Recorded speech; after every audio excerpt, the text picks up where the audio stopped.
Hello friends, আসসালামু আলাইকুম। আইরিন পারভিন রেসিপিতে সবাইকে স্বাগত। যে যেখান থেকেই আমার ভিডিওটি দেখছেন, সবাইকে অগ্রিম ঈদের শুভেচ্ছা ও ভালোবাসা। ঈদ মোবারক।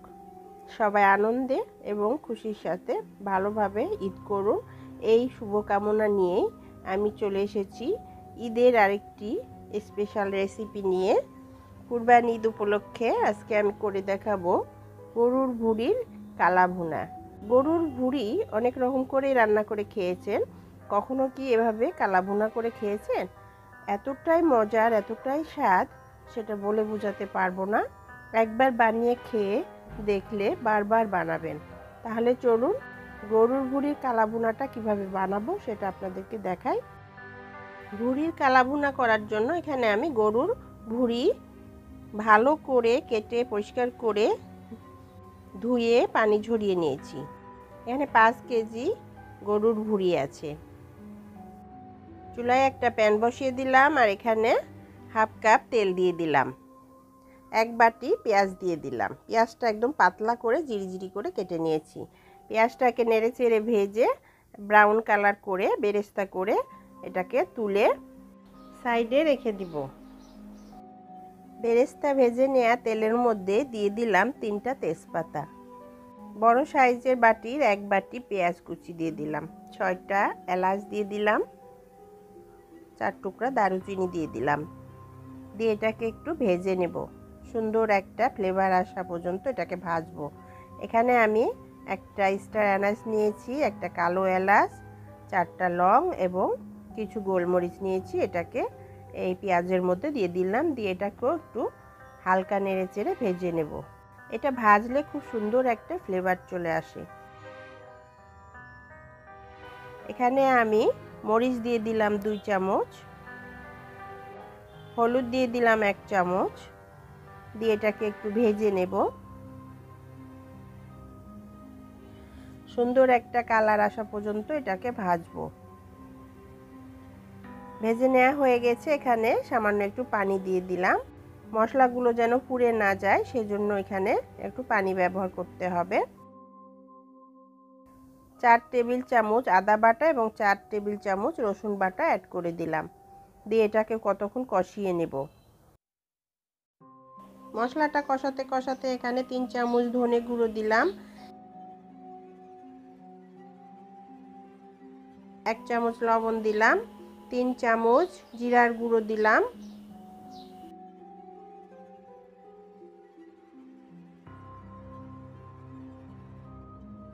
2 চামচ গরম মশলার গুঁড়ো দিলাম। মশলাটাকে খুব ভালোভাবে নেড়ে চেড়ে মিডিয়াম হিটে রেখে কষিয়ে নিতে হবে। আর সামান্য একটু পানি দিয়ে দিলাম। দিয়ে মশলাটাকে আবার কষাবো। এইরকম একটা তেল ছেড়ে আসলে যে বটগুলো আমি পরিষ্কার করে ধুয়ে পানি ঝরিয়ে রেখেছিলাম সেগুলো দিয়ে দিব। বটটা দিয়ে নেড়ে চেড়ে কষিয়ে নিব। মশলার সাথে খুব ভালোভাবে মিশিয়ে নিয়ে চুলার আঁচ মিডিয়াম হিটে রেখে এটাকে কষাবো। ঢাকনা দিয়ে দিলাম। দিয়ে এটাকে কতক্ষণ কষিয়ে নেব। কতক্ষণ রান্না করে তারপর ঢাকনাটা উঠিয়ে নিলাম। বটগুলো একদম নরম হয়ে এসেছে। একটু নেড়ে চেড়ে দিয়ে আমি যে পেঁয়াজের বেরেস্তা ভেজে নিয়েছিলাম সেই পেঁয়াজের বেরেস্তাটা এখানে অ্যাড করে দিলাম।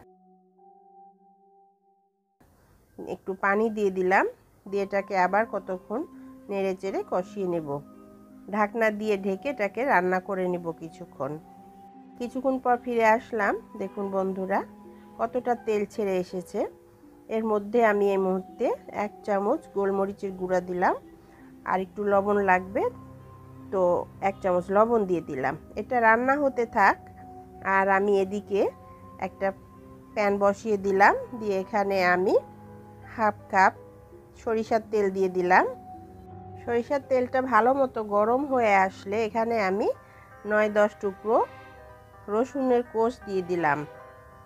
একটা ছোট রসুনের কোষ, বড় হলে আর একটু কম দিলেও হবে। রসুনটা আপনার পছন্দ মতো দিতে পারেন।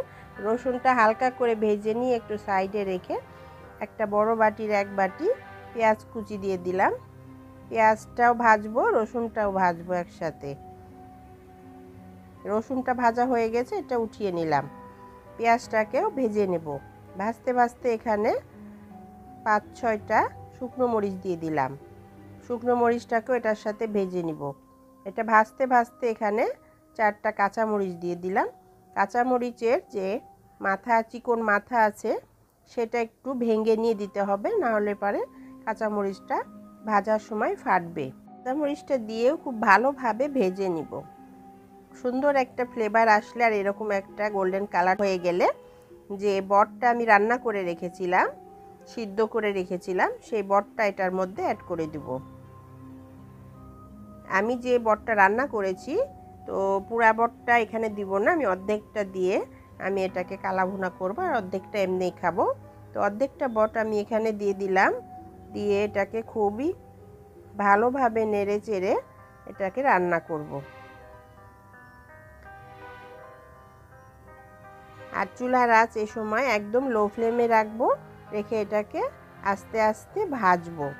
প্রিয় বন্ধুরা, এই গরুর কালাভুনার রেসিপিটা যদি আপনাদের কাছে ভালো লাগে তাহলে আমার চ্যানেলটিকে একটা লাইক করে উৎসাহিত করুন, কমেন্টস করে জানান রেসিপিটা আপনার কাছে কেমন লেগেছে।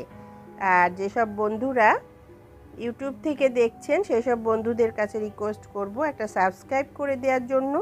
আর যেসব বন্ধুরা ফেসবুক থেকে দেখছেন সেই সব বন্ধুদের কাছে রিকোয়েস্ট করব একটা ফলো দিয়ে দেওয়ার জন্য। আগের থেকে যেসব বন্ধুরা সাবস্ক্রাইব ফলো দিয়ে রেখেছেন তাদেরকে অসংখ্য ধন্যবাদ। বেশি বেশি করে শেয়ার করুন ফ্রেন্ডস ফ্যামিলির সাথে, অন্যকে দেখার সুযোগ করে দেন। রান্না করা ভুঁড়ি বা বটটা দিয়ে চুলার আঁচ লো ফ্লেম করে দিয়ে এটাকে আস্তে আস্তে নাড়বো এবং রান্না করব। আর এভাবে আস্তে আস্তে রান্না করতে করতে ভুঁড়িটা বা বটটা কালাভুনা হয়ে যাবে। তো চুলার আঁচটা অবশ্যই লো ফ্লেমে রেখে রান্না করতে হবে বা ভাজতে হবে। অনেকটাই ভাজা হয়ে এসেছে বন্ধুরা, দেখুন একদম ভাজা ভাজা হয়ে গেছে এবং এটার কালারটা একদম খুব সুন্দর হয়ে গেছে, একদম কালাভুনার কালার চলে এসেছে। আর এইরকমই ভাজা ভাজা হয়ে গেলেই কিন্তু রেডি হয়ে যাবে গরুর ভুঁড়ির কালাভুনা। প্রিয় বন্ধুরা, আর কয়েকদিন পরেই কুরবানির ঈদ। তো কুরবানিতে তো সবার বাসাতেই এইরকম ভুঁড়ি আসে, তো ভুঁড়ি দিয়ে একবার এভাবে কালাভুনা রেসিপিটা করে দেখুন, খুবই ভালো লাগবে। ভালো লাগলে আমার চ্যানেলটিকে সাপোর্ট করবেন, কমেন্টস করে জানাবেন রেসিপিটা আপনার কাছে কেমন লেগেছে। আরও কোনো নতুন রেসিপি দেখতে চাইলে আমাকে কমেন্টস করে জানাবেন। সবাই ভালো থাকবেন, সুস্থ থাকবেন, আমার জন্য দোয়া করবেন। আর সবাই খুব আনন্দে ঈদ উদযাপন করুন, ভালো থাকুন। ঈদ মোবারক।